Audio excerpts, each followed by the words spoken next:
There's something captivating about a body of water like this, an old mature lake, a whole world hidden just beneath the surface. As anglers, we're always trying to piece together the puzzle, looking for those subtle depth changes, hidden weed beds, submerged structures, the secret highways the fish use. Understanding that underwater landscape is often the difference between a blank day and a great catch. And what I'm excited about in this video is the 3D mapping capabilities of this new little gadget. This is the Deeper Chirp+3. I'm going to be going all around my friend's lake today. It's a private old mature lake. I've been given special permission to come here, and I'm going to be mapping every nook and cranny of this lake and getting to grips with this little gadget, because we've got some sessions booked in the next couple of months. We're going to be fishing really deep venues up in Scotland. We're going to be fishing for common skate, all different other species. But I'm down to get the boat set up, getting on the water and start mapping out this lake.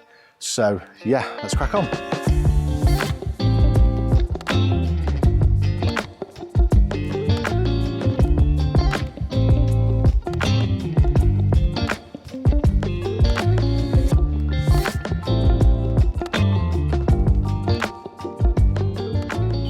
I borrowed one of these off a friend of mine a few years back when I was pike fishing, and it was really cold. I wasn't getting any bites and nobody on the lake was catching anything. And it was the Deeper Pro, I think it was Plus or Pro 2, something like that, the black one. And I cast it all around the lake and I couldn't find any fish. And eventually I got to the bottom corner of the lake and there was bait fish everywhere, about 2 to 3 foot under the surface. So I adjusted the float, cast the dead bait out, and then literally within an hour, I caught a big pike. Now with me using the boat today, I actually got hold of one of the flexible arm mounts just to make life a little bit easier. You can use these on kayaks, boats, float tubes. It's a really simple clamp that just clips onto any part of the boat. And with the actual arm you get, it's quite flexible, so you can move it to any direction you want it to. And that simply just clamps onto there. And then for the actual Deeper, like I said, you've got 3 fixing mounts. This is set in stone, so you can only go through 2 holes there. And then all you do is just tighten it onto there and it just moves on the water. And then it's literally just a case of screwing this into here and then we're away with the theories. So it's a nice little idea, that is. So I'm going to be literally clamping that to the boat there and then bending that round like so, whichever height you want it to, and then that is pretty much it. And then obviously with the flow of the water, if there's waves, you're out in your kayak, or I'll be on the sea in a couple of months' time using this. It's an exciting time, 3D mapping. I've only ever seen it on really expensive echo sounders for boats. So to see this for casting out or from the boat, it's absolutely a brilliant idea. So we'll crack on now, we'll get on the water and then let's try and map this lake out in 3D.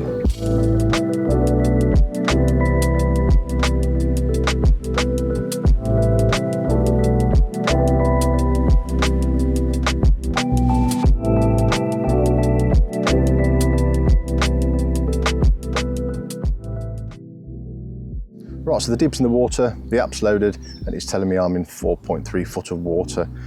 The settings, I'm just going to quickly change these. I don't want narrow beam because that will give me too much detail. I just want an overall view first off because I want to try and get around the lake today. So I'm going to go for, you've got 3 different beams. I'm going to go for the 47 degree beam. The colour palette, I'm going to go for daytime colours. Just keep it simple because it's going to be a bright day. Sonar display, basic, no, let's go for raw. Fish icons, I want to know what else is in this lake apart from the few carp and the big pike, so I will leave the fish icons on. Depth alarm, I'll be using something like that when I'm in Scotland. When I want to fish, normally the kind of fishing that I'll be doing will be anything between 100 foot and 150 foot for the big fish I'm going to be targeting. So, and then we'll pretty much go from there. It's going to be a very nice bright day. At the moment I am surrounded by bits of weed, so as you can see on the left, there's a dark area. Now, I noticed the dark areas are, I think it's silt. The light areas are sort of gravel and hard bottom. So we've got 5.6 foot at the moment. I'm literally going to go around the whole edge of this lake to get a good gauge, and then we can comb it round a little bit more. As you can see, there was a lot of weed there. I think that's quite a shallow area, so it's slowly dropping off now. We're just getting near the snag lines. The whole lake, I'd probably say 90% is actually covered in snags. And the carp that I've seen in here, they're very, very tame. My friend feeds them all the time. You wouldn't even dream of fishing for them because it'd be a waste of time. It'd be like hook a duck. Right, you've got a little bit of weed on the bottom there, just over 10, 9.8, 10.2, so it's getting a little bit deeper. Then if the camera will pick this up, there's a few carp just behind me on the surface. This is the weather for it. All of them will be in the upper layers. I can probably see 2 or 3 carp at the moment just skimming the surface. But at the moment it is fairly flat. 10 foot from there to here. We've done probably 100 yards maybe. 10.8, so it's fairly consistent flat bottom. Right, as you can see on the map on the left-hand side, it's slowly picking it up. At the end of the day, we'll get a good view of the whole lake, and we'll be able to see all the crevices and nooks and crannies. If I go back to 2D, you can see where I've gone. There we go. A couple of fish under the boat.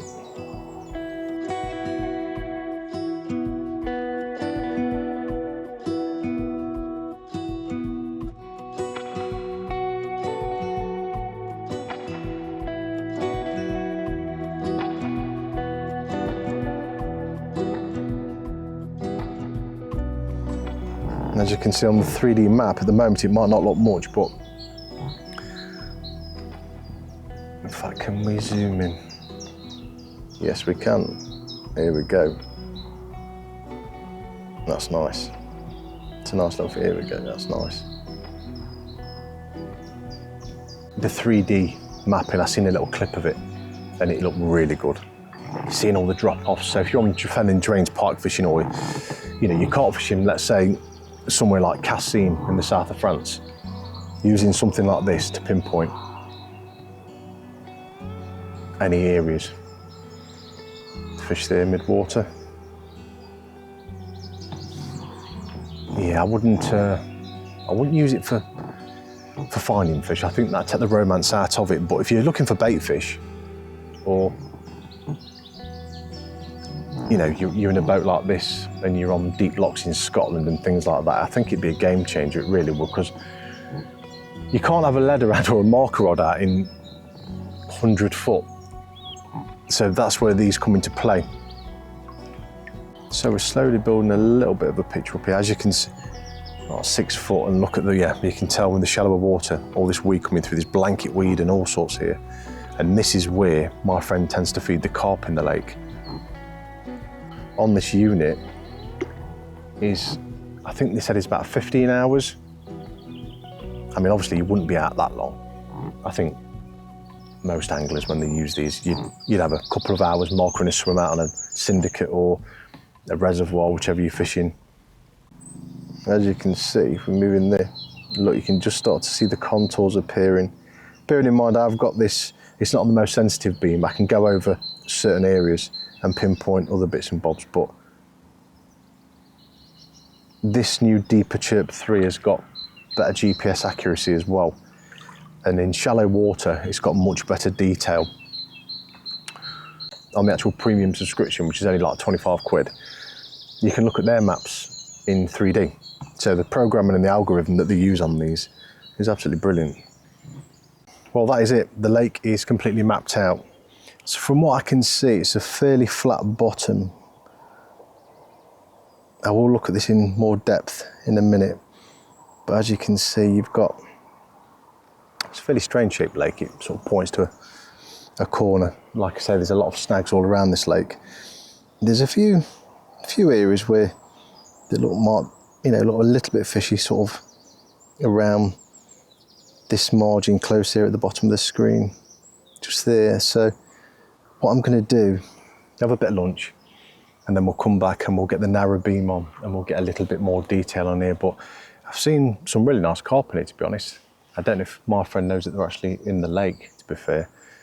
But it's been nice to use it. This is absolutely brilliant. I absolutely love it. I'll be using this all the time in my sessions.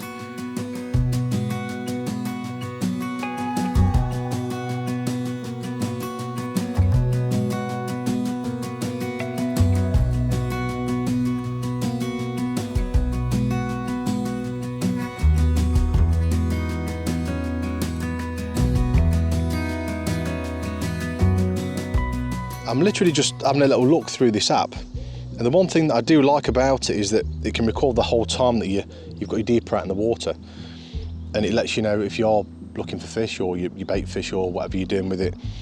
It's like a playback. It's literally, you just hit the play button and it'll skip through certain areas. So if I go through,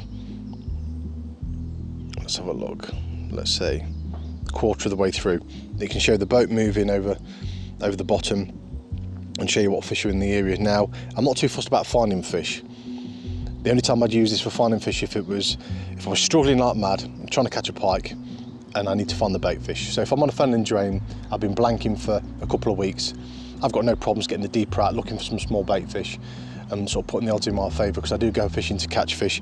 The days of having a marker on, spending hours on end trying to find all little niggles and that, I could not be bothered anymore. It's just, you're just wasting time. We go fishing to catch fish, and this is what I will be using, whether I'm on my boat. You can attach it to a bait boat as well, so I've got no problems attaching it to the back of the bait boat, sending it out for 5 minutes, picking out some nice spots, finding the areas, the drop-offs, and then going from there. But I wouldn't use it to find the carp, because that's the mystery, that's the romance in fishing. So it'd only be to get the contours, or if I was struggling to catch a pike, maybe find the bait fish. Other than that, that is the main purpose that I'll be using this for. Yeah, you can just see them contours on the edge lines on the right hand side. That's where your fish would be knocking around. And if you was baiting up there, I'd be smashing a load of bait out in the middle, a couple of kilo of boilies or particle or whatever, and then wait for the fish to come in on a pre-baited spot. And then the margin lines, if I was pike fishing, because I'm always pike mad, from October till March, you can just see all those drop-offs and you can just imagine the pike moving along. Right, let's get back in the boat. We'll go over those areas again and try and get a little bit more detail on them.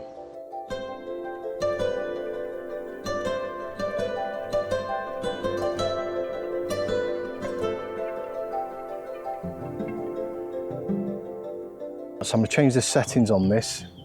We'll go for 7 degrees beam, narrow one. A bit more detail now. I'm going to keep with the day colours. Sensitivity, I'm on 39 at the moment. I might go to 51%. Now, the map has just changed a little bit now. It's updated the data because I'm being a little bit more precise with the 7 degree narrow beam. I think the idea when you're using one of these, go out for an hour or have a little flick around with the rod, just get a gauge of the depths. If you notice any subtle changes, then put narrow beam on, and then you'll be able to sort of pinpoint certain structures, whether you're picking up gravel bars or plateaus or any kind of change. Let's have a little look at some of these settings. We've got narrow beam scanning. What else have we got? Colour palette. So the deeper one, that's going to show vegetation, like your weed and stuff in sort of natural colours if you envision it that way, so the silt and whatnot. That's nighttime mode.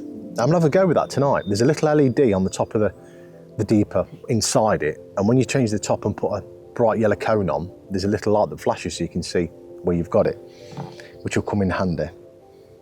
Yeah, let's keep this on for a while.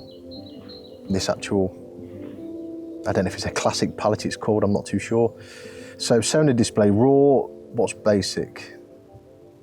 What does that change it to? I'm guessing it's going to be, okay, so the display is just very bland. No, we want details. Fish sizes, large, medium and small. Keep that as it is, so we can see all different sizes. Fish alarm, don't need that. Don't need vertical flasher. Depth alarm.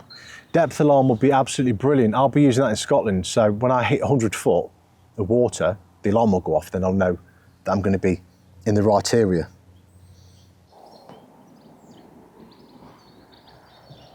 Little common, well not little common, but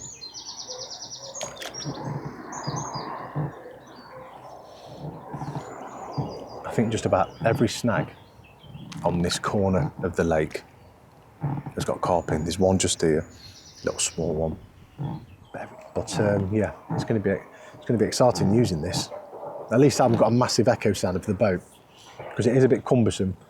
The more tackle you take with you, sometimes you don't want to use it or even take it with you. So, right, I'm going to have another hour on here, just a little play around, see if we can find anything. Then we'll shoot over to that lake. I'll get everything set up and then we can have a few hours fishing going into the evening time. But at the moment, I'm impressed with it. It hasn't cut out. We're on 83% battery life. I started using this at 9 o'clock, had a bit of food for 15 minutes, come back. I've been using this for hours, 83%. That is absolutely what I like to call bang on. Absolutely bang on.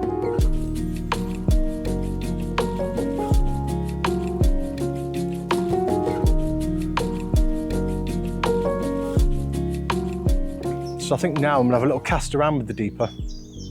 Just mark out this swim for 5-10 minutes. I'm not too fussed about detailing the maps or anything like that. The main thing I want to do is just get a gauge of the depths. Tomorrow I'm going to try and get a good gauge of this area and possibly further up the lake as well. And then we'll get a little bit of bait in, cast the rods out, and then hopefully we can catch a few fish later on.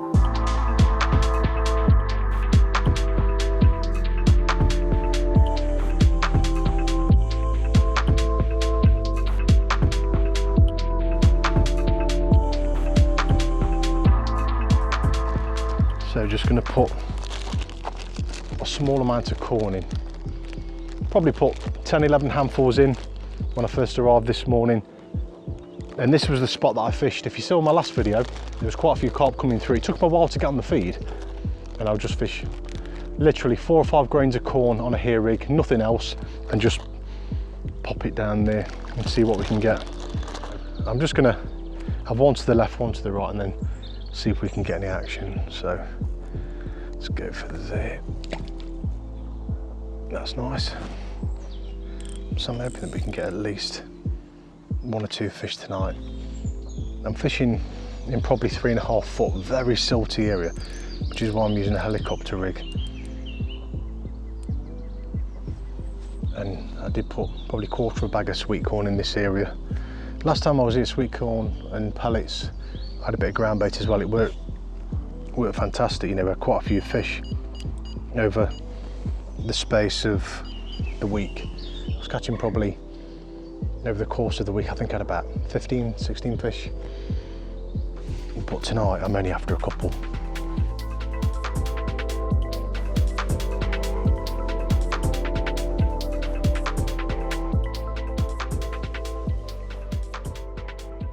So the plan for tomorrow, we're going to be mapping out this lake. I've already mapped out this section just here. It literally took me 20 minutes.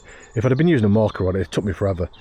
And I'd probably missed a few bits anyway with rushing, but yeah, you've got 3.5 foot right tight into this margin, and then it goes to 4, 6, and then as far as I could cast about there with the little rods I've got, you're looking at 8.5 foot, and it's a nice flat bottom out there. So tomorrow morning, I'm going to get up early, start at the top end of the lake, and then work my way down, and then try and get a good indicator of how deep the rest of the lake is.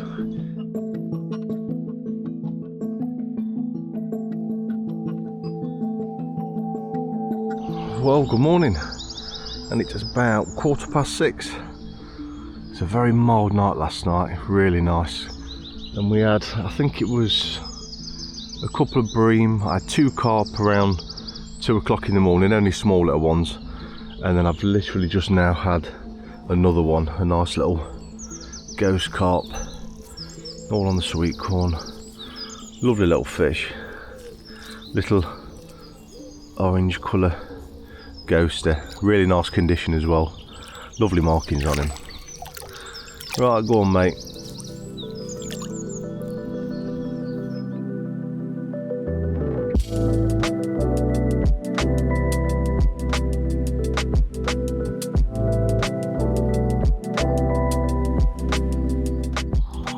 Funny, when I was on this lake a couple of weeks back, I was trying my hardest to get a big pike from here. It was a 27 pounder in here, and it was well over 30 pound at that time, but I was just a couple of weeks too early. such a shame as well. And I saw an absolute monstrous pike to my left-hand side, probably 20 yards. And I spent ages trying to catch it. I kept coming back, but just failed every time. And that is fishing all over. Right, as you can see, on the left-hand side, it's starting to map it out. I'm not going to zoom into it too much yet. I want to get a sort of a rough guide of the lake. And this lake is sort of jointly owned by a couple of people. My friend owns most of the lake, and then you've got somebody who lives opposite as well. And somebody at the top here, they've got a small section of it as well, so it's jointly owned. The one on the left-hand side is my friend's private lake. That's the one I did yesterday. There we go. Got a little bit. That's going to be weed. Yeah, you can see a little bit here. Right, as we slowly come out, here we go. Getting a little bit deeper now, 8 foot. I'm hoping to find a few features on here. With yesterday being quite flat. I mean, it is quite flat at the bottom peg that we fished last night. My friend, when he bought the house, the peg I was fishing last night, it was just snags everywhere. So he cut all the trees down, made it really nice. I mean, it's absolutely beautiful. And he pulled a horse cart out that had been in there for years on end. I'm guessing, obviously, the people back in the day, it's what they used and then eventually just dumped in the lake. I think I've probably seen about 10, 11 carp, absolutely loads of rudd. I mean, last night I was getting absolutely hammered when I was trying to surface fish with the bread. It wasn't lasting a couple of minutes before the rudd just moved in. And there was quite a few small carp as well, really tiny ones.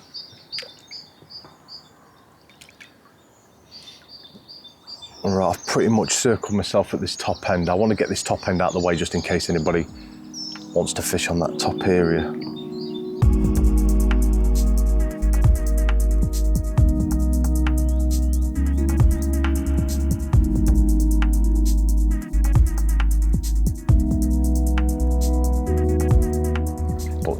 This top section seems completely dead at the moment. Like I said, I don't think there's huge amounts of fish in the lake because obviously it doesn't get stocked. So what's in here has been left to its own devices. I've noticed there was a few simmos in here, so somebody did put some fish in at some point over the years. And then you've got the originals. I mean, you can always tell them because they're black as anything. And the commons are really golden brown. And again, we've got 8.5 foot in the middle of the lake. I think this is pretty much going to be uniformed. There is the odd change in depth, but nothing to shout about. It's pretty much flat bottomed. I think as an all-round unit, because it's so versatile, because you can cast it, attach it to a bait boat or on a boat like I'm doing, it's a nice bit of kit to have. You can just use it to your own accord. Got another little hump just here, bit of gradient change. Normally, if I was using my Eco Sonar, my old one, I'd have to have the leisure battery in the boat and all the other bits with it, so it does make life a little bit easier. And it weighs absolutely nothing. I think it weighs about 3.3 ounces. I weighed it when I first got the Deeper. I'm sure it was 3.3 ounces, so you can cast it with just about any rod. Obviously, you wouldn't be distance casting with it on a light rod, but I was getting probably 60 yards on my little Nash Dwarf rods, my little 10-footers. So you can use just about any rod for flicking it out in a swim. And if you're struggling, you go on a 48-hour session, you're catching nothing, nothing's happening.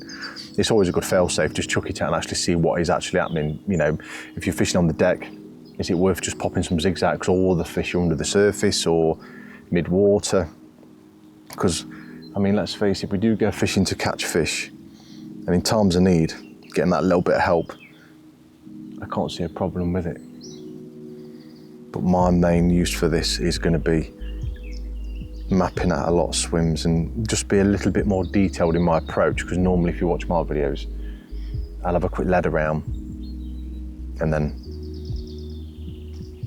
chuck a bait out. But the more you know about the bottom and the contours and any features, you are increasing your chances of catching more fish. It's a no-brainer. So as you can see on the map, it's very shallow where I'm bivvied up. And then where we are now, you've got them few little gradient changes, but nothing major. As you can see there, the lake is pretty much flat.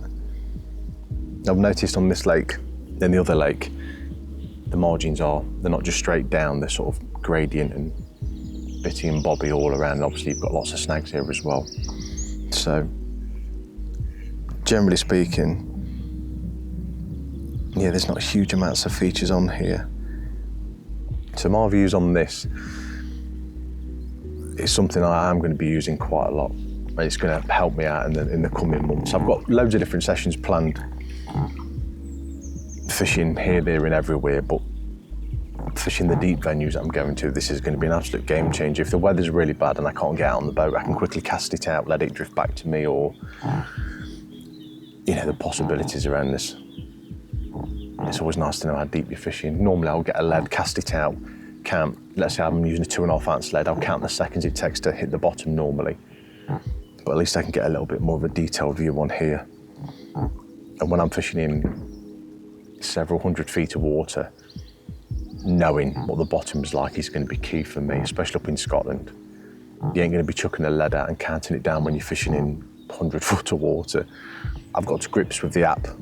I know how to use it properly now, so I haven't got to mess about when I go to other venues. And I've helped my friend out mapping out his lakes as well. So all in all, it's been a good sort of day and a half. So that is the end of the video. I'd just like to thank everyone for watching, and I will see you guys in the next one.